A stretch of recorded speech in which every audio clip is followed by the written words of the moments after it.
എല്ലാവർക്കും മറ്റൊരു ട്രാവലോഗിൻ്റെ മറ്റൊരു വീഡിയോയിലേക്ക് സ്വാഗതം. ഒത്തിരി നാളുകൾക്ക് ശേഷമാണ് ഒരു വീഡിയോ ചെയ്യുന്നത്.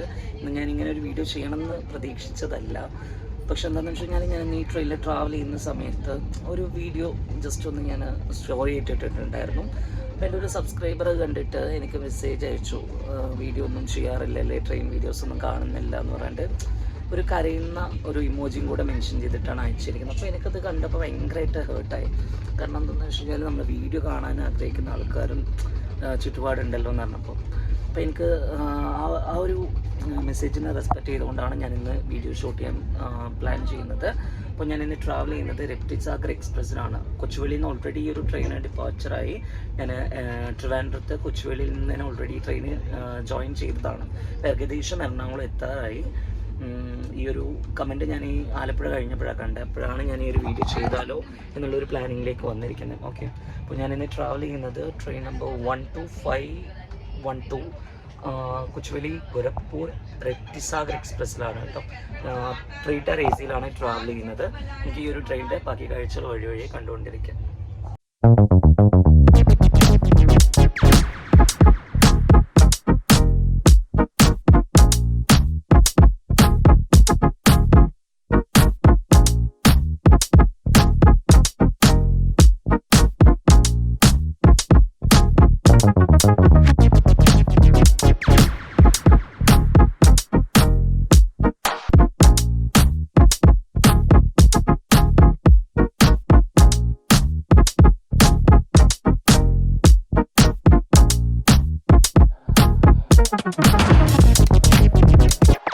നമ്മൾ എറണാകുളം ജംഗ്ഷൻ റെയിൽവേ സ്റ്റേഷനിലേക്ക് റീച്ച് ആയിരിക്കുകയാണ്. അധികം റഷ് കാര്യങ്ങളൊന്നുമില്ല.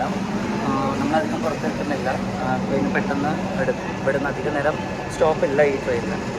പിന്നെ ബോംബ് സ്ക്വാഡ് എന്തൊക്കെയോ വന്ന് ട്രെയിനുള്ളിൽ ഡോഗ്സ് കാര്യങ്ങളൊക്കെ വന്ന് എന്തൊക്കെയോ സ്മെല്ലിങ് ഡിറ്റക്ട് ചെയ്യുന്നൊക്കെ ഉണ്ടായിരുന്നു. എന്താ കാര്യം അറിയില്ല, സെക്യൂരിറ്റി റീസൺ ആണ്. അപ്പോൾ നമുക്ക് ഏതായാലും ഈ ട്രെയിനകത്തോട്ട് തന്നെ റീ എൻട്രി ചെയ്യാം.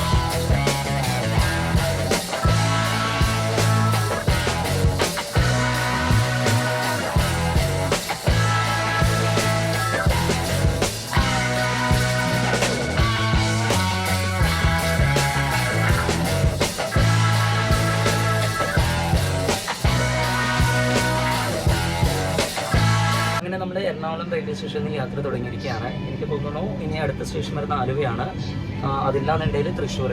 കാരണം ഞാൻ മുൻകൂട്ടി പ്ലാൻ ചെയ്യാത്തൊരു വീഡിയോ ആയതുകൊണ്ട് കറക്റ്റ് ഡെസ്റ്റിനേഷൻസ് അറിയില്ല, ഏതൊക്കെ സ്റ്റോപ്പുകളാണ് ഞാൻ വരുന്നതെന്ന്. നോക്കാം, നമുക്ക് വരുന്ന കാഴ്ചകൾ വഴിയെ കാണാം. ഏകദേശം ഒരു 3:20 ആകുമ്പോൾ ഞാൻ കോയമ്പത്തൂർ റീച്ച് ആവും. ട്രെയിന് ലേറ്റ് ഒന്നുമില്ല കേട്ടോ, ഓൺ ടൈമായിട്ടാണ് റൺ ചെയ്യുന്നത്. നമുക്ക് ഏതായാലും ഈ കോച്ചിനകത്തോട്ട് എൻട്രി ചെയ്യാം.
പുറത്തിറങ്ങുന്നില്ല.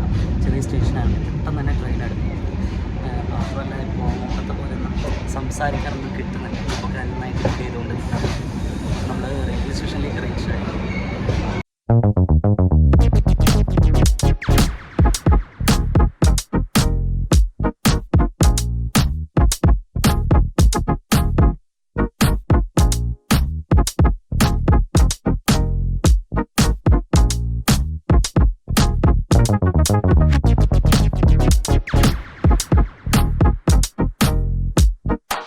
ട്രാവൽ ചെയ്യുന്ന കൊച്ചുവേലി ഗോരഖ്പൂർ എക്സ്പ്രസിനെ കുറിച്ച് പറയുകയാണെന്നുണ്ടെങ്കിൽ ഈ ഒരു ട്രെയിൻ സ്റ്റാർട്ട് ചെയ്യുന്നത് ഫസ്റ്റ് 2001 കണ്ടിന്യൂസ് ഒരു 23 years ആയിട്ട് ഈ ഒരു ട്രെയിന് പാസഞ്ചേഴ്സിന് സർവീസ് കൊടുക്കുന്നുണ്ട്.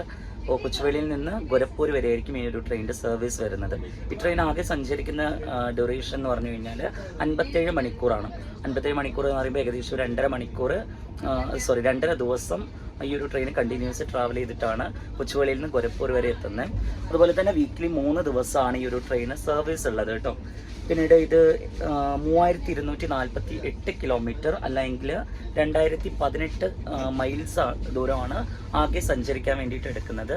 അതുപോലെ ഇന്ത്യൻ റെയിൽവേ ഈ ഒരു ട്രെയിന് അലോട്ട് ചെയ്തിരിക്കുന്ന സ്റ്റോപ്പ് എന്ന് പറഞ്ഞു കഴിഞ്ഞാൽ 60 സ്റ്റോപ്പുകളാണ്. കൊച്ചുവേളിയിൽ നിന്ന് ഗോരഖ്പൂർ വരെ 60 സ്റ്റോപ്പുകളാണ് ഈ ഒരു ട്രെയിനിന് വേണ്ടിയിട്ട് ഇന്ത്യൻ റെയിൽവേ അലോട്ട് ചെയ്തിരിക്കുന്നത്. അപ്പോൾ ഞാൻ ഈ പറയുന്ന ഡീറ്റെയിൽസ് എല്ലാം as per the Wikipedia check ചെയ്തിട്ടുള്ള ഡീറ്റെയിൽസ് ആണ് പറയുന്നത്, കണ്ടില്ലേ. അപ്പോൾ as per the Wikipedia details ആയിരിക്കും പറയുന്നത്. വീക്ക്ലി 3 days ഈ ഒരു ട്രെയിൻ സർവീസ് നടത്തുന്നുണ്ട്. ഇതിന് ഒരു 6 months മുമ്പ് നോക്കുകയാണെങ്കിൽ നമുക്കുണ്ടായിരുന്നതെന്ന് പറഞ്ഞു കഴിഞ്ഞാൽ നമുക്ക് ICF കോച്ചുകളായിരുന്നു. പക്ഷെ ഇപ്പോൾ അത് അപ്ഗ്രേഡ് ചെയ്തിട്ട് LHP കോച്ചിലേക്ക് മാറിയിട്ടുണ്ട്. നല്ലൊരു സർവീസ് തന്നെയാണ്, നല്ല നീറ്റ് ആൻഡ് ക്ലീൻ ആയിട്ടുള്ള ട്രെയിൻ തന്നെയാണ്. പിന്നെ തിരിച്ച് ഇങ്ങോട്ട് വരുന്ന സമയത്ത് ഭയങ്കര മോശമായിരിക്കും. AC ആണെങ്കിൽ പോലും കുറച്ചൊരു ബുദ്ധിമുട്ടായിരിക്കും. കാരണം ഇത്രയും ഡിസ്റ്റൻസ് ട്രാവൽ ചെയ്യുന്നതുകൊണ്ട് കൂടുതലും അതർ സ്ട്രീറ്റ്സിലെ ആളുകൾ ഡിപ്പെൻഡ് ചെയ്യുന്നത് കൊണ്ടും കുറച്ച് വൃത്തി കാര്യങ്ങൾ കുറവായിരിക്കും തിരിച്ചു വരുന്ന ട്രെയിൻ. ഇവിടുന്ന് സ്റ്റാർട്ടിങ് എടുക്കുന്നതുകൊണ്ട് കുഴപ്പമൊന്നുമില്ല, നീറ്റ് ആൻഡ് ക്ലീൻ ആയിട്ട് തന്നെയാണ് പോകുന്നത്.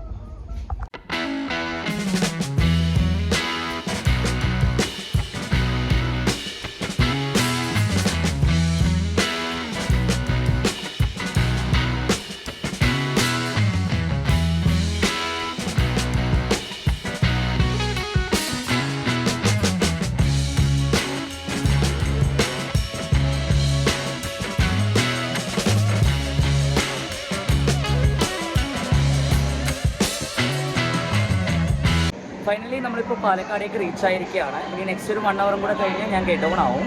ട്രെയിൻ ഓൺ ടൈമാണ്, ലേറ്റ് കാര്യങ്ങളൊന്നുമില്ല. പാലക്കാട് റെയിൽവേ സ്റ്റേഷനെ കാണുന്നുണ്ടല്ലേ, നമ്മൾ ട്രെയിൻ ഇവിടെ പാർക്ക് ചെയ്ത് വെച്ചിരിക്കുന്ന എന്ത് ഭംഗിയാന്ന് നോക്കി. ഇവിടെ അധികം നേരം ഉണ്ടാവില്ല തോന്നുന്നു. നമുക്കിനി കോച്ചിലേക്ക് കയറാം.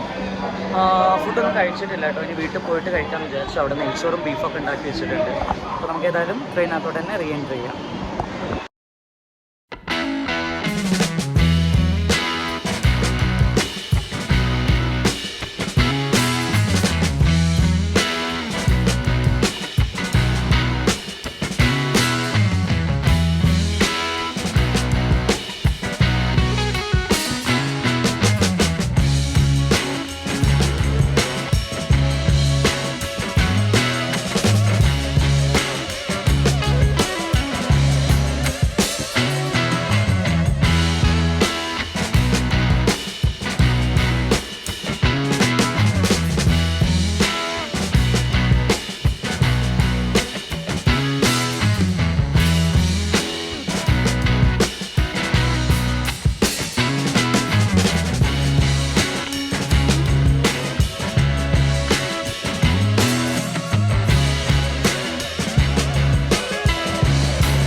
കോയമ്പത്തൂരേക്ക് റീച്ച് ആയിരിക്കുകയാണ്. സക്സസ്ഫുള്ളി 9 hours നമ്മൾ ഈ ഒരു ട്രെയിനിൽ കംപ്ലീറ്റ് ചെയ്തു.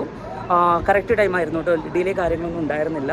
അപ്പോൾ അൺഎക്സ്പെക്റ്റഡ് ആയിട്ട് എടുത്തിരിക്കുന്ന ഒരു വീഡിയോ ആണ്. അപ്പോൾ അതുകൊണ്ട് തന്നെ കുറേ കുറ്റങ്ങളും കുറവുകളൊക്കെ ഉണ്ട്. മറ്റൊരു വീഡിയോയിൽ നമുക്കതെല്ലാം കറക്റ്റ് ചെയ്തിട്ട് കണ്ടിന്യൂ ചെയ്യാം.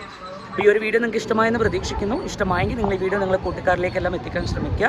അപ്പോൾ മറ്റൊരു വീഡിയോയുമായി മറ്റൊരു വ്ളോഗിൽ കാണാം. അതുവരേക്കും good bye and take care. By.